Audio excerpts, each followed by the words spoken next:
one that they were still able to come out ahead. And you can see T1 still sticking with blue side with the loss. Of course, they won the coin flip, I believe, to take side selection in game one. And they're like, guess what, Kanavi, we don't want you to have Viego again, so it's going to be dropped off. Caitlyn, Yumi, still banned. So now they're going to have to make the decision here. Are they going to ban away Graves as well? We did highlight on the analyst desk Kanavi doing the Graves invade path towards red side. Owner did the same thing as well for T1 in the first game of their series. They still like it. Salty run back, baby. We've seen this so many times in quarters where a team will just Lucian, Nami, blue side 2 games in a row. Rogue did it, Dalmon did it. I feel like that it's just become a trend where people in scrims recognize the strength of it in lane. But if you can't build the leads, the Aphelios response seems to be a reliable answer for the LPL teams. Yeah, very, very good. You know, it's definitely a matchup that peaks with skill. Because Lucian Nami against lower skilled Aphelios Lulus definitely has been able to get the advantage, but Kanavi just playing with our hearts here. Personally, I'm looking for more variation. The Sylas is the main champion that was given up with the Viego ban. Yep. By pushing Kanavi out of his top 2 of Graves and Viego, they gave Yagao his highest preference champion, the most dominating mid lane champion of recency here at Worlds as well. And it's going to be a run back of the Aphelios for Hope and Missing. Now, Kanavi, as far as these hovers for the Belveth, he was one of the earliest adopters of this champion, even on release. Faker Rise! It's one of his 3 world skins. He's bringing it back here. They let through the Sylas to be answered by Faker's Rise. I love it, I love it, I love it. This mid lane matchup being put to the test. It was Chovy's Rise that we saw in the quarterfinals against Dalmon that worked wonders in game 1 of their series. Largely thanks to the strong skirmishing power that it can have into certain matchups, along with its heavy roaming style. It's also not the best ultimate for Sylas to steal away. Of course, there are uses to it, but in terms of lethality, it's definitely on the lower end. And they're really just T1 completely committing to this roam, to your pushing side lane style here with the Rise. By giving over the Sylas, you're thinking that there will be a gap there. Of course, Sylas can still steal the Realm Warp and make his moves to the side lane as well. And we'll keep track of Yagao and how he does that. He's one of the best. And this does fit Faker's trajectory as a player. The greatest of all time, he won 3 world championships in 4 years. And in those 4 years, it was like, well, it's because I'm dominating everyone else in the mid lane. He's setting historic highs in damage and laning prowess and solo kills and crushing. And over the next 5 years of his career, still excellent, still winning trophies, still heading to the World semifinals and finals. It's been more as a leader, more as a roamer, helping out the new young guns. It's a bunch of 19 or 20-year-olds on his team. And again, it's Faker saying, I'm gonna help you guys carry. Now we're getting so far down in the jungle pool here with the extra bans coming through with the Vi and Lee Sin. You actually are looking at things like the Belva, maybe even a Jarvan for setup for early ganks to be able to aggressively set up those lanes as you're talking about. He's flexing his pull right now. So far at the World Championship, he has brought out one Nidalee game. I'd be surprised if we saw it. The Belveth is being hovered right now, but we'll hold our breath. Will it be Yes, it will! Belveth, our World semifinal. He is quite possibly the jungler I am most confident in the whole world in pulling out this champion. As I said, one of the earliest adopters, played it in LPL Summer, played it in the playoffs. Oh, yes. He often... Yes! Yone for Zeus, baby! It was his most played coming into the series, and it's time for Yone Game 3. You were talking about the Belveth in terms of the consistency and reliability for Kanavi. Zeus, this was his answer to Aatrox. This was something that he's brought out as a counter. Now he's bringing it out blind, and he's saying, show me what you got, 369. Yeah, it's one of his iconic champions, one of the preferred champions, the carry top for T1. The 18-year-old brought up through the T1 Academy system. So much faith, so much confidence put in this man. I love it. I think it's a great call. It's a physical heavy team. Final fight needs to be played more. I love this pick. We knew 369 would enter with so many tank top laners here because Kanavi is the focus, the carry player for JDG. And we finally get a Malphite with the recent Malphite buffs. Long time he has not been pulled out, but such a good answer for those team fights that make JDG what they are. That ultimate slamming into T1 will always give you a way back into the team fight. I've never been this excited for a Malphite before, but not only is it great into this comp, but it's 369's Malphite. Like, he is touted as one of, if not the best top laner in the world. He had a great game one, and now JDG are rounding out what is another fantastic team fight composition. The engage is good, the front line is good, and the back line carries and skill expression for JDG looks everything to give them a repeat of game one. And T1 are solo AP and a Rise AP at that, so a very good spot to pull out this champion for JDG. Well, onto the rift we go in a second. Is it going to be enough? Now this time, it's a different matchup on the top side. It was such a big deal for 369 to get into team fights on Jax. Solo zone 3 people to guarantee the Elder Dragon. Once they've got it, get everyone low for the team to clean up. He was huge in a fighter-fighter counter pick. This time around, Malphite Yone. Not going to be killable in lane, but it's not going to be him solo carrying team fights. It's going to be him starting team fights and making sure his teammates are there to carry the actual damage sources. And I'm very curious, too, about the build for the actual damage sources, because Kanavi, when he first brought out Bel'Veth, was always going with this semi-tank build. The Blade of the Ruined King into then tank items later. But in Champions Queue, I saw him multiple times do the full DPS Bel'Veth, Kraken Slayer, Blade of the Ruined King, full DPS. So I want to see if Kanavi will commit to that, or if it feels like Yagao and Hope will carry the weight.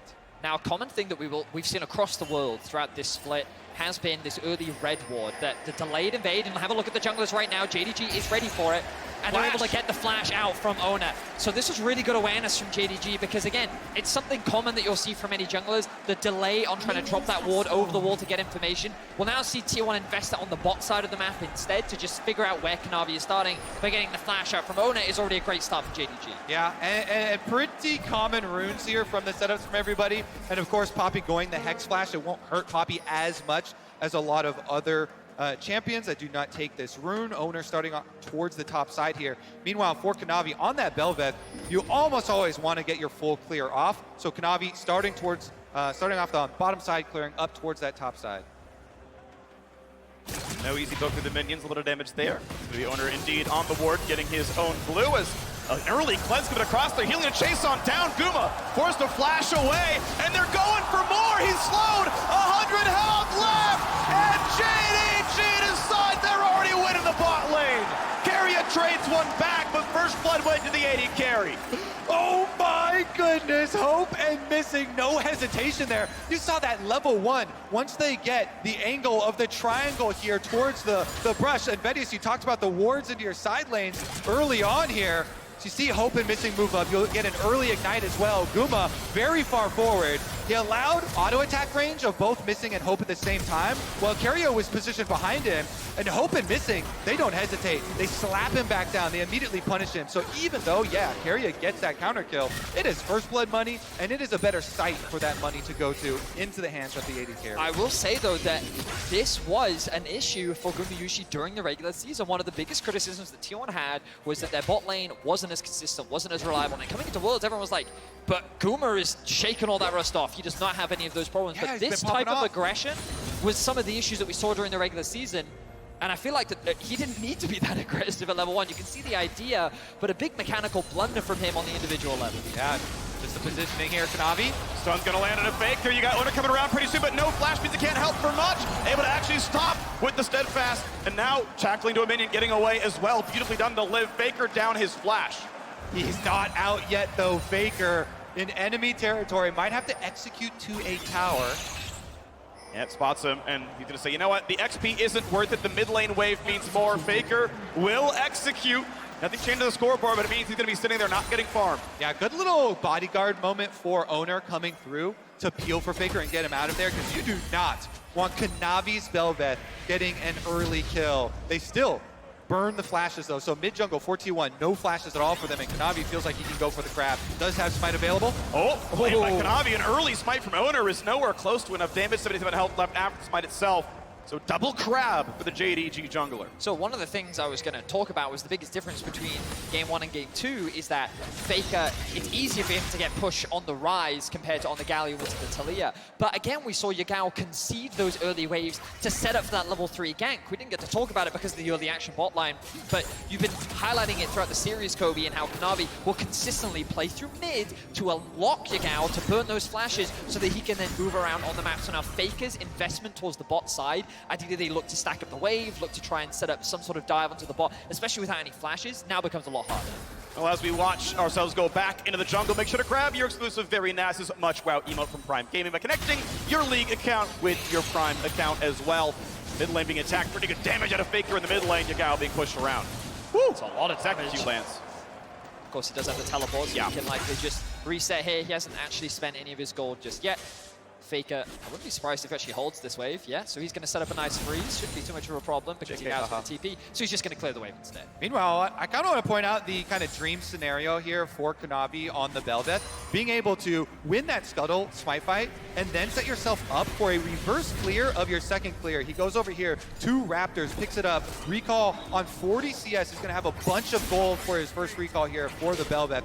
Trying to stay ahead of the curve is really, really big with this champion. A true jungle carry champion that wants to snowball and is going to have higher priority on getting that Rift Herald. As you know, being able to get the Remora for the pushing, huge snowball opportunity for this champion has been quite a signature pick for JDG. It certainly has. We'll see how much he can do on the champion. The thing with the pickaxe coming out back onto the map. Of course, talking about jungle, we also have to talk about top.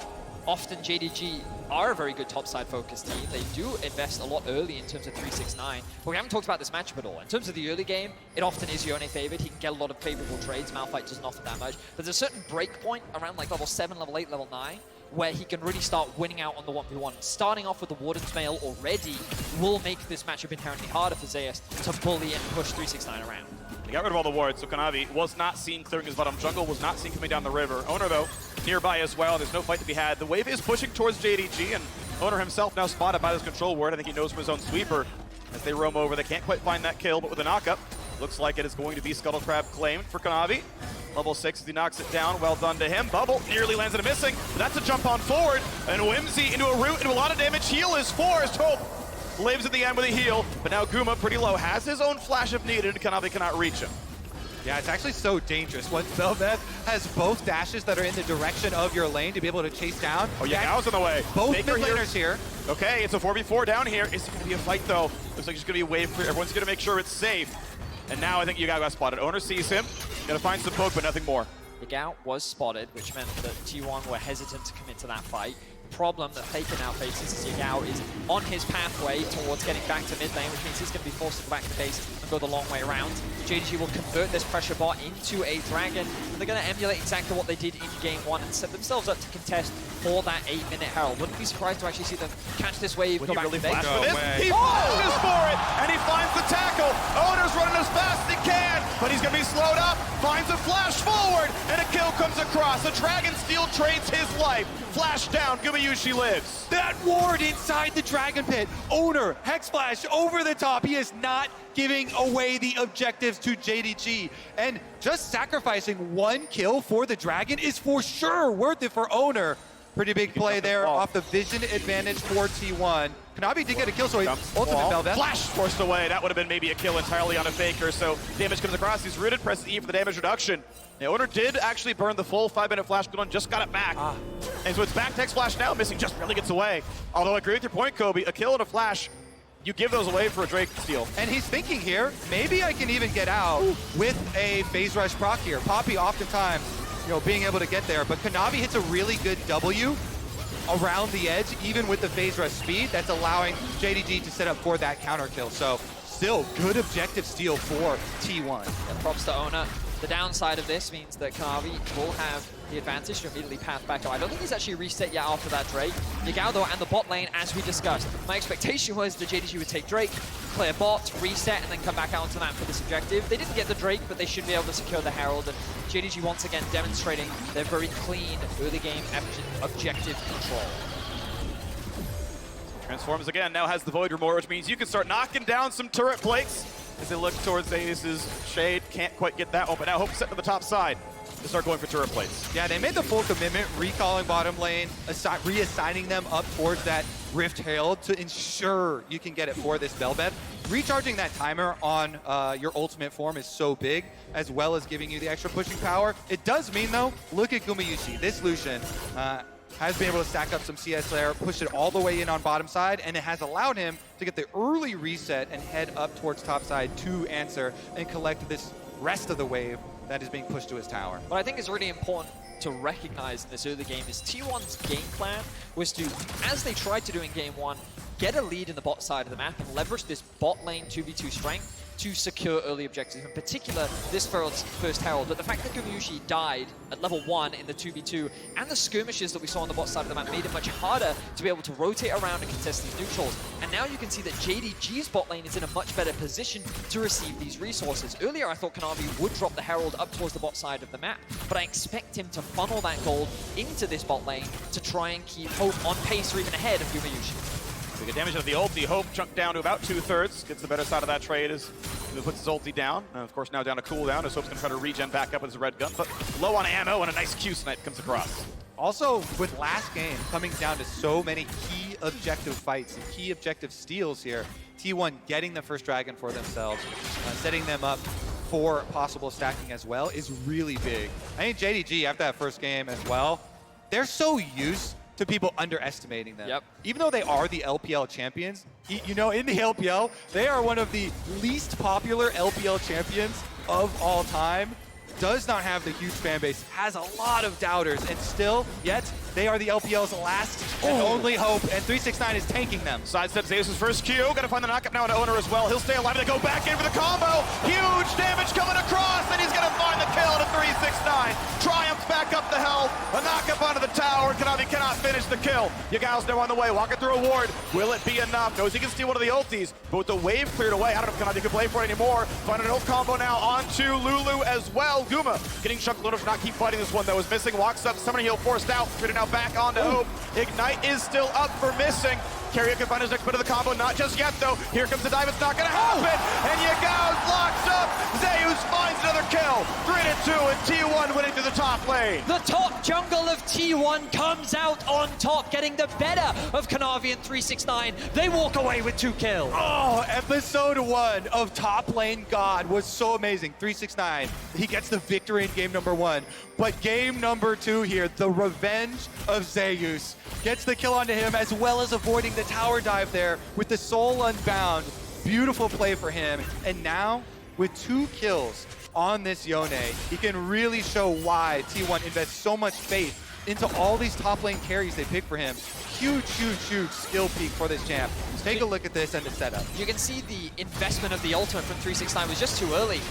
Kanavi wasn't close enough to be able to turn anything around, and Zeus didn't commit any of his abilities, which meant that the second Owner was close by and 369 oversteps, they're able to get that initial kill. At this point, though, JDG saying we can make the play. God. Great sidestep from Zeus, great flash away from the ultimate, the knock in the wall from Owner. Oh my god, and the knock-up again. Exquisite mechanics from the top jungle of T1. Float like a butterfly, sting like a god for Zeus. My god, you can't hit him with anything down there. Dodging 2 skill shots by movement and then flashing as well. Gentlemen, I think we're in for another close game. The gold is pretty much dead even. The Herald will be dropped, which means that the bot lane of JDG will find further advantages. Oh, Hope, though, takes a lot of damage. Of course, Zibba can't find the kill, goes to the wrong target, nearly dead. Gets the shield flash to safety. 369 would love the tower dive, but he doesn't have the target anymore. Carrier, healthy enough at 400 HP, and the first Drake was stolen by Owner. JDG committed the resource. This one, they will actually get. Look at this ward. He's not letting it happen again. That just gave me flashbacks to the last one. They've got a ward over the back this time. They don't want to let anything go through. They brought 369 down to the bot lane. Meanwhile, Zeus is actually in mid. Kanavi may find a bit of a skirmish here, but looks like Zeus is just going to walk that one out as Kanavi picks up that wave. The most important thing about that bot side skirmish was the fact that while Gumayushi and Carrier were struggling in the bot lane 2v2 and Hope was being funneled all this additional gold, now T1 have a very clear win condition. And sure, Yone's not going to be easy to play in the late game with the Malphite, but being accelerated is nothing but good for the T1 top side. For the top side itself now, Yagao and Kanavi want to group up this one down a level, but will it matter? Faker running for his life. Gonna do pretty well in this one. Next knockup could be found, and it'll stop the ulti. That is a long cooldown missing, and Kanavi back to his old ways with a kill. Kanavi eating up in the side lanes here. We were wondering, that was one of our big questions, who was going to be able to get priority. Jungle, quick attack, easy kill. And if you notice the placement of the other T1 members, nowhere else under pressure, nowhere else gained here. No momentum or answer from T1. Zeus can just shove in bottom lane, but it's fine for 369, easily able to soak it up and tank. Clearing the ways back and forth. A 10 CS lead for Zeus as we are on the way towards the Mythic on 369's side. Blue buff taken away by Owner. Faker TV's back into the top side to clear his own wave. Up farm here as well. Obviously, Jungle has a big lead on the JDG side. See how that plays for, but a very close game. Tied in gold, tied in Drakes, and once again, we have the Cloud Rift on the way to a Cloud Soul. So in terms of where the gold is distributed, a lot of the gold advantage for JDG is actually in the jungle. You can see that Kanavi sitting at 112 CS, just slightly ahead of his own mid laner. This is pretty common for him. But as 369 secures that bot tower, and a lot of the gold is actually sitting in the hands of Gumayushi, who's not that far behind Hope, and of course in the top lane. As now Zeus looking for a bit of a skirmish. Nice sidestep there from 369. Just wants the wave at this point. Rise coming down as well. Feels maybe a little unsafe. 2v1. It was actually the Gao diving the tower, and he's just not tanky enough. 369 holds the aggro. Shut down goes over to Kanavi, and the counter pick pays dividends in the mid game. It's interesting because the counter from T1 is Rift Herald support push on top side, while Gumayushi he finishes the kill this time with the Gale Force. And that is Hope dead. Missing could not give him enough support to keep him alive. Ulti actually held on. Wave comes around. 2v3 could be enough. Owner knows he can stop. Goes for the flash stun. Will it be enough? Needs to press E for damage reduction. That means he will live. This is now 3 times in a row. Owner goes for a flash. Might find himself dead. Just barely. Kanavi gets out. Wow, huge respect to Gumayushi. Even though he blundered a little bit in the early laning phase, you can see he's coming back with a vengeance. Once again, looking to be the main carry of T1 as Faker corner sideline. No ulti for 369, which means Faker's going to feel safe. Spellbook's another ghost over and able to walk out. Once again, T1 reclaim control of the gold lead. It's a constant back and forth between these two teams as they find picks across the board. JDG with their pick on Zeus on the bot side of the map. Meanwhile, Gumayushi finding a massive kill onto Hope in the mid lane. They couldn't quite convert it into the mid tier 1, but now already both teams are looking for the next dragon spawning in about a minute and a half. I think we're about to see the moment that JDG has been waiting for, when they have the teleport ready for 369 and be able to get him into one of these team fights off a teleport ward, and boom, Malphite ultimate. He's been soaking up pressure this whole game, waiting for the big moment where he gets to win the team fight for his team. And T1, can they stop it? They must sweep through and clear out this vision so that they don't get surprised. Faker coming to join the rest of the team here on the rise. He's got Realm Warp available, so he could go top lane and soak it up and still be within range.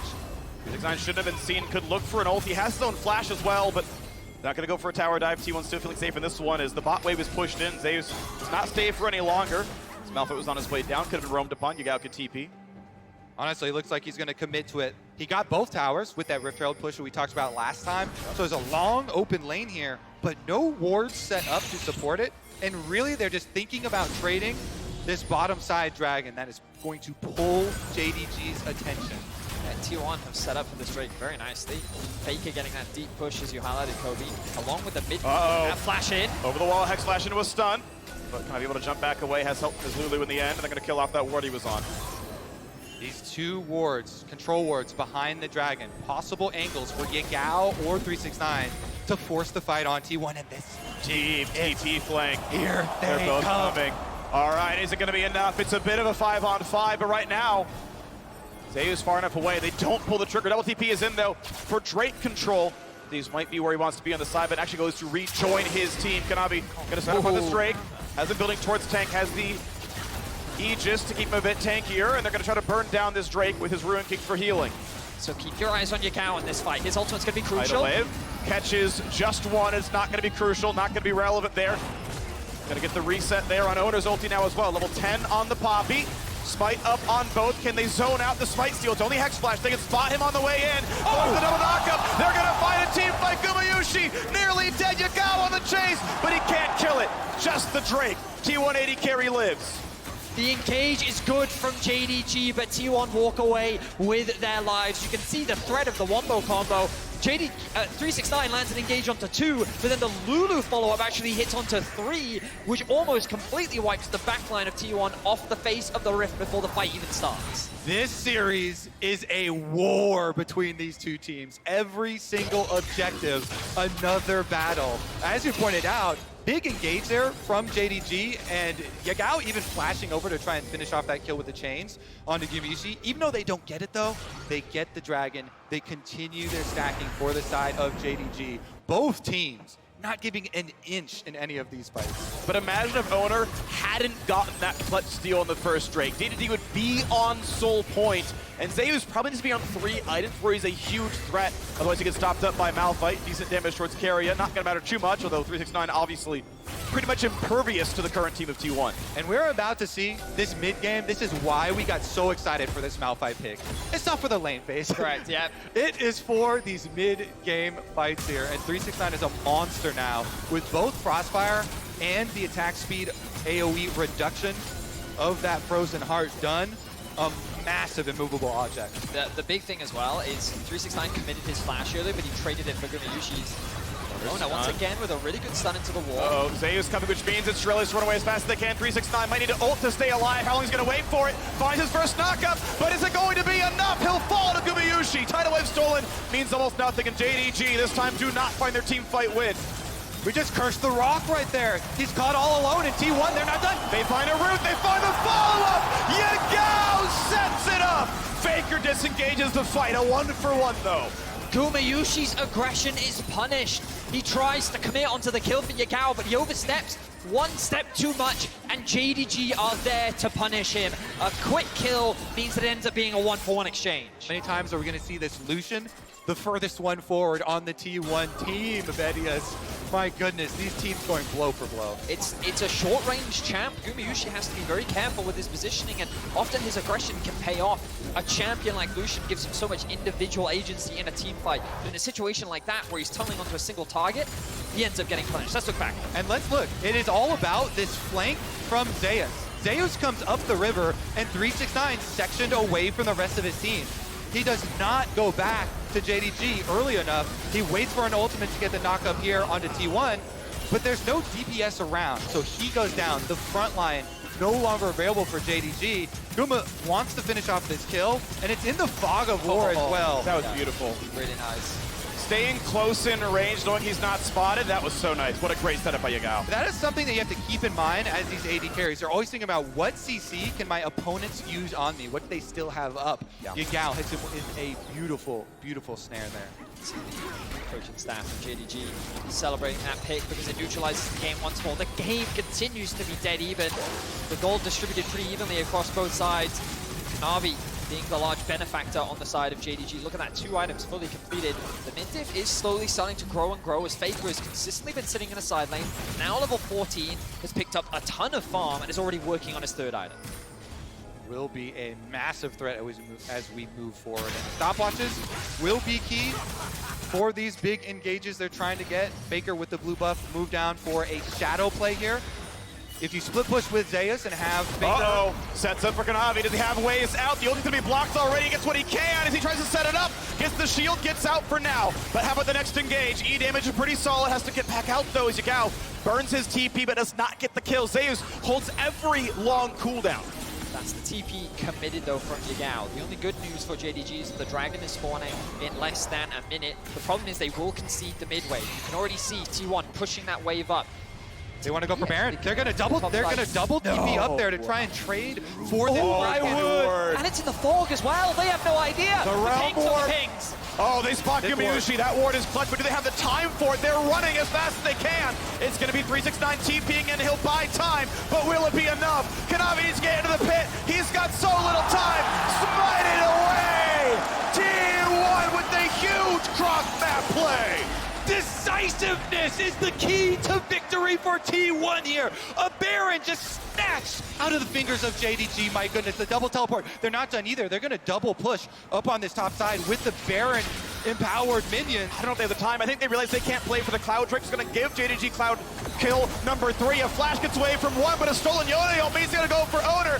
However, top is still being pushed. Eventually, Zeus and Faker must be answered. Kanavi console the Drake. 3 can head back, but they might lose the inhibitor first. How much more will they lose? Hope is low. Can't fight for much more. Kanavi should be soloing the Dragon, but with mid pushed in, T1 could even answer that. T1 playing the map beautifully right now, but here's the collapse from Kanavi. Malphite sent back, missing, goes for the flash into the Whimsy. Guma does not get slowed just yet. Has to flash the ulti away, but they might want more. Yagao force the sidestep, gets the root though. Yagao again secures the kill into Gumayushi. Look back at the top lane though, Faker and Zeus are looking for more. They're grouped up. They know that they can kill 369 in a 2 versus 1. He doesn't have his ultimate. There's no way alone he can stop this. They're going to hard commit to it. T1 will get this inhibitor in trade. The push and pull on this map is insane right now. JDG will get a tower plus the dragon, and refills are going off already. They don't know it's 3v2. They don't know they're outnumbered.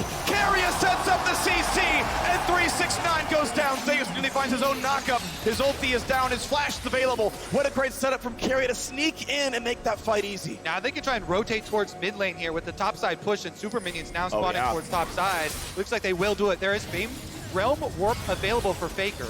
V3, but is it enough? A great Glitterland slows down everybody. The mid wave, though, is still there. Red Bull Baron powerfully going to be at 1,000 gold, but also down that dragon. It is once again Cloud Soul point for JDG. Let's just take stock of what T1 just did on the map. They recognized they couldn't take the dragon, so they TP into the fog on a minion topside so that they can't be spotted. They then realm warp into the Baron to get there as quickly as possible. They take it down using the Poppy ult to keep the Malphite out of the fight for any potential risk or stalling. And then they leverage the fact that, again, JDG want the dragon, so they commit to the top side. Faker using the Rift Herald earlier in the game so that they can just generate this constant point of pressure, which JDG have to answer, giving them access to the mid lane. Just incredible map movements from T1 here in Game 2. It's just so smart because they're playing to their comp win conditions here. They don't want to play into that Malphite. They don't want to let the big setup from JDG happen again. The 369 plus missing, double ultimates, double knockups could be devastating, and so T1 have gotten themselves the map advantage that you're talking about. Now with Supers on top side, pushing here through the bottom side with the remnants of that Baron. Hope's gonna take so much damage. Flash the way. Gale Force ulti. It is the second time in a row. Guma finds that one. In the bot side is a fight though. Faker attack, but tanky for a while. Huge ulti from Zeus. Gets 1, gets 2, and T1. They see your 4v5, and they don't care. Under the tower, they kill 2. They rip them apart, and they're going to be able to push up mid lane with that. That's 2 critical carries. Yagao and Hope with very long respawn timers, 2 inhibitors. This early in the game will be so difficult for JDG to come back from. They're trying to end. Look at the positioning. They're running rather far forward. Now they're going to realm warp away to play for the next side of the map with a new wave. They're going to be here for bot lane tier 2. The gold lead will balloon. The mid inhibitor is down. Top inhibitor is down. And all these turrets have been cracked. T1 have just blown this game wide open. Unbelievable performance from them.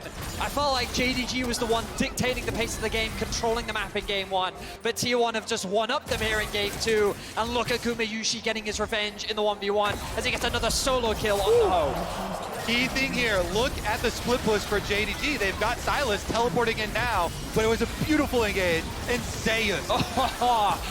So it's the reason why his Yone is so feared. Sets it up for the team, doesn't hesitate, doesn't care if you're a tank, immediately engages, wraps up JDG with those extra kills. T1 pushed forward so quickly. And that Zonya's from Faker. 10 years in the game, reflexes like Zeus. Unbelievable performance. T1 now in firm control of Game 2. Honestly, I think the critical factor here has been the speed that T1 are throwing these questions at JDG. It is like a rapid fire test. 1 second to answer each move. Boom, they go to Baron. They burn it down. If you're slow on this, they get the Baron empowered recalls. They double commit to the push on the top side. They get the inhibitor. They consistently are forcing you into macro decisions, and there's no time to respawn. And so much of the credit needs to be given to the T1 solo laners, Zeus and Faker. They have been running rampant on the side lanes. Their map play has been exquisite, and now they find themselves Zeus level 16, Faker level 16,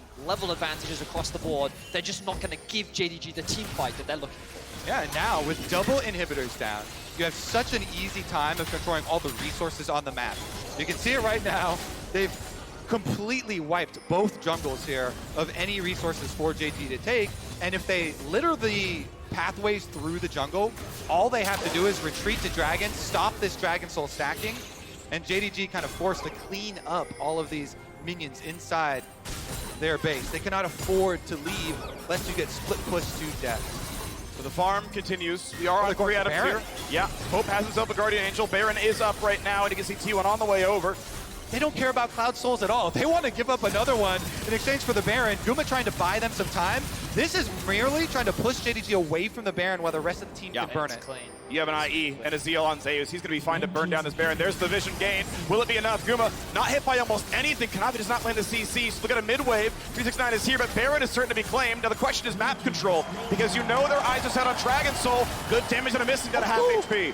That was a lot of damage already onto the support, but look, T1 don't care. Oh, they didn't care in game one. They have their eyes set on the Nexus, and JDG recognize it. But T1 having control over the mid wave, it is they who have the push, and guess what they can do with it? They can force JDG to back off and move to the Drake. T1 just get everything and then more. T1 just got Baron, and JDG got 2 mid minion waves for it. Just really, really high pressure there, and Guma Yushi. Oh, he's gonna spot him. Ulti, only gonna catch the champion, which means they can land the CC combo, and they can find this kill in a Zeus. Now, will it be enough to do anything else, though? Because the Drake is certainly to be claimed by T1. Yep, your life is payment for stopping the Dragon Soul stacking here. T1, they actually made a lot out of those double inhibitors being down. Oh, yeah. What a fun game. Wow, I'm just so impressed with T1. I felt like coming into game 2, after what we saw from JDG in game 1, was that JDG just have a really good understanding of how to play the map, and then T1 completely usurped my expectations, and the way they've been playing these side lanes is just a joy to behold. We have 2 incredible teams competing right now. Specifically, Guma Yushi has been playing on the edge with this solution. We criticize him when he gets hit with Yagao's Everfrost twice. Yagao, amazing play from him to be able to snipe him and the Fog of War play, but it's also Guma playing on the edge that has consistently killed Hope with the ultimate plus the Gale Force usage.